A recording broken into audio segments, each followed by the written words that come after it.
سیدہ کائنات ان کے استقبال کرتی ہوئی دکھائی دیتی ہیں، پھر پیشانیوں کو بوسہ دیا جاتا ہے، اس طرح پیار کیا جاتا ہے، دنیا میں ایک مثال ملتی ہے۔ جی جی آپ دیکھیں کسی کے ہاں بیٹی پیدا ہوتی ہے، وہ پریشان ہوتے ہیں کہ ہمارے ہاں بیٹی پیدا ہو گئی ہے، حالانکہ اللہ کے نبی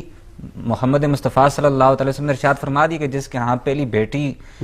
بیٹی اولاد میں، تو ان کے لیے بڑی رحمت ہے، بڑی اچھی اولاد ایسی۔ تو برحال یہ ہے کہ آپ دیکھیں نبی کریم صلی اللہ علیہ وسلم، آج ہم بیٹیوں کے والے سے بات اس لیے کر رہے ہیں کہ لوگ بیٹیوں کی وجہ سے پریشان نہ ہو، ہمارا معاشرہ کس طرف جا رہا ہے۔ حالانکہ اولاد بیٹی ہو یا بیٹا، اس پر اللہ کی طرف سے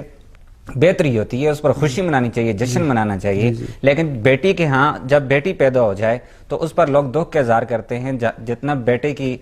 پیدائش پر لوگ خوشی کا اظہار کرتے ہیں اس طرح دیکھا نہیں جاتا۔ اس پر ایک حدیث میں سامنے رکھتا ہوں، پھر علامہ صاحب سے گفتگو کرتے ہیں کہ نبی کریم صلی اللہ تعالی وسلم نے ارشاد فرمایا جس کے ہاں 3 بیٹیاں ہوں، بہترین انداز میں وہ پرورش کرے، بہترین انداز میں اس طرح نکاح کر کے دے دے تو اس پر جنت واجب ہو جاتی ہے۔ پھر صحابہ نے عرض کی یا رسول اللہ صلی اللہ علیہ وسلم جس کی 2 بیٹیاں ہوں، پھر کہا اس کے لیے بھی، پھر ایک کا پوچھا، کہا جس کی 1 بیٹی بھی۔ تو اس لیے پریشان ہونے کی ضرورت نہیں، اگر کسی کے ہاں بیٹی کی پیدائش ہو جاتی ہے تو اس پر خوشی منانی چاہیے۔ اچھا علامہ صاحب، سیدہ کائنات فاطمہ الزہرا سلام اللہ علیہا، آپ کا صبر و استقلال کس طرح کا تھا؟ دیکھیں، آپ نے بڑی پیاری بات کی کہ آپ کا جو صبر اور استقلال ہے وہ،